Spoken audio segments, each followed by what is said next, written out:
આ જંબુસર તાલુકાનું આ વેળજ ગામ, જ્યાં હરેક તહેવાર ખૂબ શાંતિથી, સમૃદ્ધિથી અને ઉત્સાહભેર મનાવવામાં આવે છે, જેમાં નવરાત્રિ, દશેરા જેવા અસંખ્ય તહેવારો હળીમળી અને ગામના લોકો મનાવે છે.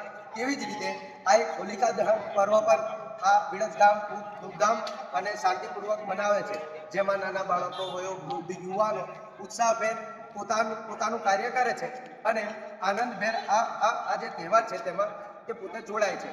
જેમાં 7-8 દિવસ પૂર્વેથી તૈયારી કરવામાં આવે છે અને અસત્ય ઉપર સત્યનો વિજય, પ્રહલાદનો પોતાના પિતા જે હિરણ્યકશ્યપ હતા તેમના ઉપર ભગવાન જે રાજી છે, ભગવાનનો જે રાજીપો છે તે હિરણ્યકશ્યપને બતાવે છે કે ભગવાન મારા પર ખરેખર રાજી છે અને તેવી જ રીતે તમારા પણ રાજી છે. ભગવાન અત્ર તત્ર સર્વત્ર છવાયેલા છે.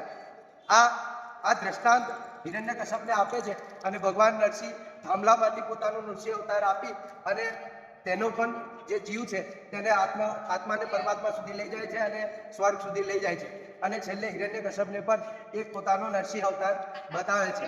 તો આ દિવસથી અને એમની જે બહેન હતી હોલિકા, તેને પોતાને વરદાન હતું કે તે પોતે અગ્નિમાં ક્યારેય બળશે નહીં.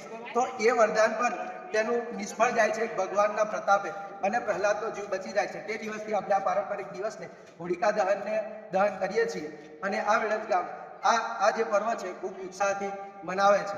Thank you.